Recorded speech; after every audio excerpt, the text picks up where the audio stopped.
Welcome back to economics. So this is for Lab 8, Chapter 38. So let's look at this graph. So as you can see, exports is this blue trend line and the imports is this red trend line.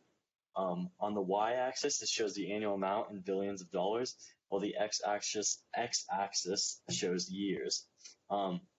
As you can already see from the two trend lines, the U.S. experienced a trade deficit in 2016, and it has experienced a trade deficit all the way essentially since 1980, it seems.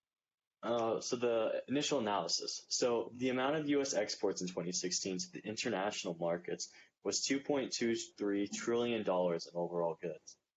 The amount of U.S. imports in 2016 was $2.74 trillion in overall goods and services. So you can see just from these two figures that there's a trade deficit. Now, how large that trade deficit is found by subtracting the amount of exports by imports. So the trade balance in 2016 was a trade deficit of $512 billion essentially. So, and this figure may seem astronomical and scary, but we have to take in a lot of considerations.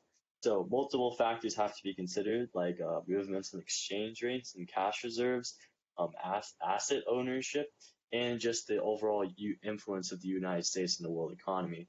Since the U.S. is such a big supporter and such a big country in foreign aid, it makes sense that the U.S. is spending more in international markets than selling in international markets, because essentially that's what this is telling us. Since the imports of the U.S. is greater than the United States exports in 2016, we can see that the U.S. spent more money in foreign markets than they did selling in foreign markets. And this doesn't just come from buying goods and services, it also comes from foreign investments in the U.S. It also comes from U.S. aid in countries, and we see this a lot with like aid in the Middle East, aid in African countries, aid in Caribbean, aid in Asia. The U.S. is a foreign aid machine essentially. So although this trade deficit may seem scary, it is only scary if financially mishandled, which in this instance it is not really being mishandled. And as you'll see in the other questions, this is a very complicated issue. So question number 2 calls upon our basic mathematical skills. In part A, the change in reserves is $5. In part B, the capital account is $7. And in part C, the capital account is $8,000, guys. College is really expensive. Question number 3, I decided to include a cute little Goofus and Gallant from Highlight Kids magazine. And just as per usual in part 1, Goofus is the foolish story and Gallant is the great story. With part B, Ernest is the foolish story for partying and Carter is the great story for making good decisions. And part C, America 2 is the foolish story and America 1 is the great story. Question 4. Practice with the current account.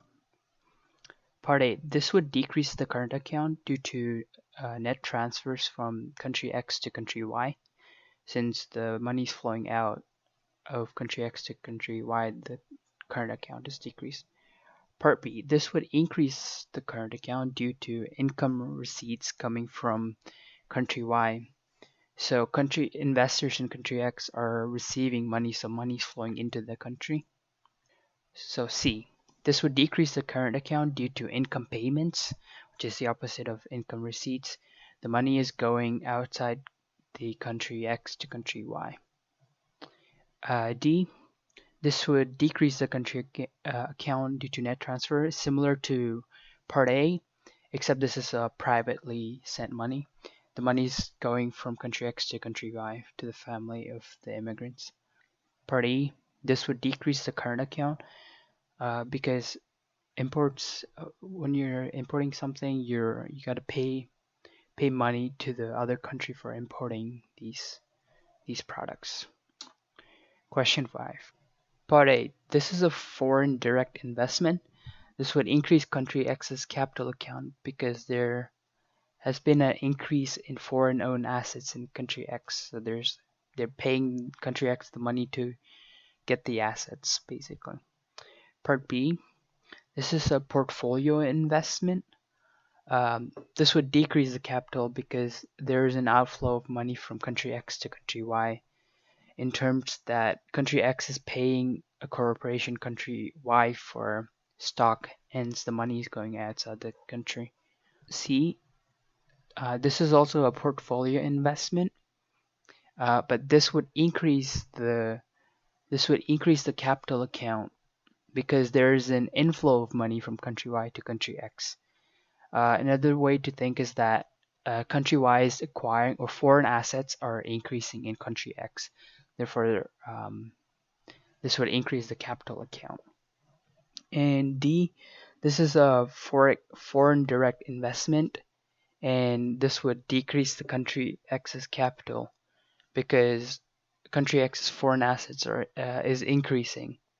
Therefore, money is flowing outside the account or outside the country to buy these assets. So question 6 asks about Nobel laureate Robert Solow, who once noted that he has a chronic trade deficit with his barber.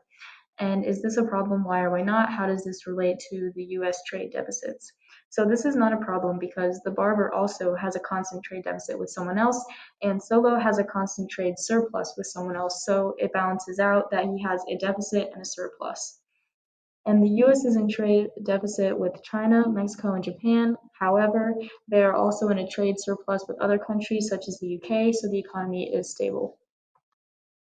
Question 7 asks, at Christmas, 5-year-old Gwen runs a massive trade deficit with her parents because she doesn't give much to them, but she receives a lot of gifts in return.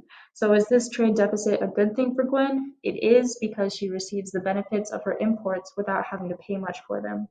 But when Gwen turns 25, her parents insist on being repaid for all those presents, and they require her to run a trade surplus. So this is not good news for Gwen because she now must repay her parents without receiving much in return.